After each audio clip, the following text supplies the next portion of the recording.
A mom and her toddler son went for a morning hike in the Rockies and were never seen again. No screams, no trace, no final phone call. For 6 years, the trail stayed cold. People said it was an accident, a slip, a fall, another case of nature taking back what was hers. But then, someone found a wedding ring in a boiling hot spring. And what came next didn't just solve a mystery, it shattered a town's sense of safety and tore open a truth that had been hiding in plain sight. Welcome to Echo Stories. Subscribe and hit the bell icon for more stories. Part 1, the day they disappeared. It was July 18th, bright, crisp, cloudless. Sarah Brennan, 32, had planned the hike for weeks. A solo mom vacation with her 2-year-old son, Ethan. Just the two of them. She packed trail mix diapers and Ethan's favorite red water bottle. Sarah was cautious, organized, always left an itinerary. They were headed into a popular trail near Grand Loop Road where Sarah had booked a cabin nearby. Hundreds of hikers use the same path daily. But that morning at 9:45 a.m., she stepped onto the trail and vanished. When the ranger noticed Sarah's empty car still parked by sundown, the search began. First came the calls, Sarah, Ethan. Then came the dogs, the helicopters, the press. But 3 days passed, then 3 weeks, and still nothing. No shoe, no backpack, no GPS ping, not even a pacifier. The only thing left behind was a scribbled trail log entry from Sarah's starting hike. Weather clear, Ethan excited. Then silence. The official report said likely accident. A fall, an animal. The terrain was steep, the cliffs unforgiving. But Sarah's husband, Mark, never believed that. Not for 1 second. Sarah doesn't just vanish, he said. She plans every hour of her day. She had emergency flares in her diaper bag. Still, with no leads, no suspects, and no signs of foul play, the file was quietly labeled presumed deceased. 6 years passed. Mark remarried, moved states, tried to start over, until a phone call shattered his new normal. There's been a discovery, the voice on the other end said. We think it might be Sarah. Part 2, what the pool gave back. Mark Brennan stared at the phone in disbelief. The woman on the other end introduced herself as Detective Patricia Chen, a cold case investigator working with Yellowstone authorities. She spoke calmly but clearly. A geothermal research crew found human remains near Morning Glory Pool. We believe it may be your wife. Mark's breath caught. After 6 years of nothing, this. He booked a flight the same day. When he arrived in Wyoming, Detective Chen showed him the evidence. It started with a milk crate rusted and warped from heat, wedged between rocks near the geothermal runoff.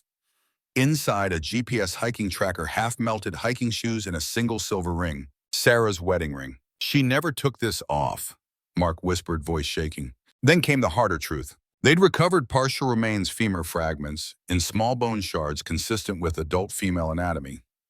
The water had boiled away most of the tissue, but one dental record matched. It was Sarah. There was no sign of Ethan. No child bones, no clothing fragments, no trace of that red water bottle. Detective Chen leaned forward. We believe Sarah entered the pool alive, she said. The scalding temperature means she likely died within minutes. But there's something else. Chen paused. Someone cleaned the surrounding trail. No boot prints, no tire marks. Almost too clean. Mark swallowed hard.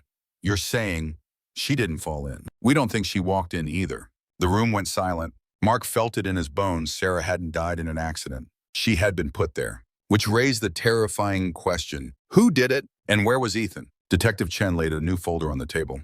We're reopening the case, and we'd like your help. Mark nodded slowly. It was the first time in 6 years he felt something more powerful than grief. He felt purpose. Part 3, the trail journal. Nobody noticed Detective Chen's plan was simple: retrace Sarah's last known movements. She and Mark started at the ranger station where Sarah had signed in. Most logs from that week had been archived or discarded, but one wrinkled notebook from the back shelf caught their attention. And there it was. Sarah Brennan, July 18th, 9:43 a.m. Starting hike, Ethan excited, taking Ridge Loop. Then 4 lines below, another signature. T. Mitchell, 9:48 a.m. Same trail. Mark narrowed his eyes. Tom Mitchell, I remember him. He was the ranger who helped with the search. Detective Chen raised an eyebrow. You two were close, no, Mark said. But he acted like we were. He showed up at my hotel, said things like, I knew your wife would be a great mom, or Ethan always looked up to me, stuff that felt wrong. They dug into Tom Mitchell's file. Years of service, clean record, commendations. but also a few quiet complaints too familiar with female visitors overly helpful cross boundaries. None of them stuck, and now he was retired. Still lived nearby, still volunteered on trails. The next day, they visited the abandoned ranger shelter near the Ridge Loop Trail, one Sarah may have passed that morning. Inside, dusty and undisturbed, except for one shelf. On it, children's toys. Old, weather-worn, but definitely not ranger-issued. A plush dinosaur, a toddler spoon, and a small shoe red and faded. Mark's heart stopped. "That's Ethan's," he said. "I gave him that shoe the week before they left." He turned to Detective Chen, voice shaking. This wasn't an accident. Sarah didn't get lost. She was hunted, and someone had been keeping souvenirs. Part 4, The Man Who Knew Too Much. Mark couldn't sleep. The shoe, the toys, the logbook entry, all signs pointed to one person, Tom Mitchell, the retired ranger. The next morning, Detective Chen and Mark made the drive to Tom's cabin, a weathered home tucked deep into the forest edge, too far from any trail to be casual. Tom greeted them with a smile. "Didn't think I'd ever see you two again," he said. "Still chasing ghosts?" Chen played it cool. "Mind if we ask a few questions?" "Sure," Tom said. "Come on in." Inside, everything felt too normal. Neat, cozy. Framed photos of mountains and elk lined the walls. But Mark's eyes caught something odd on the mantel. A crayon drawing, a stick figure, a big man labeled Dad, a small boy labeled Owen. His blood ran cold. Ethan's middle name was Owen. Chen followed his gaze. "Nice artwork." "Who's the artist?" Tom blinked. "Oh, that's nothing. My nephew draws those. Kid's got imagination." But he was lying. Mark knew it. After a few more pleasantries, Chen gave Tom her card and they left. But as they stepped into the car, Mark gripped her arm. "I saw Ethan's handwriting. He always reversed the E. It was in that drawing." Back at the station, they ran searches on Tom's family. No record of any nephew. No siblings. No next of kin. Nothing. Tom had lied. Again. Chen requested a warrant, but a judge refused, citing lack of probable cause. So they waited. Watched. Until one night, Mark received a strange email from an unknown account. "If you want to know the truth, meet me at Devil's Hollow Trailhead. Midnight. Come alone."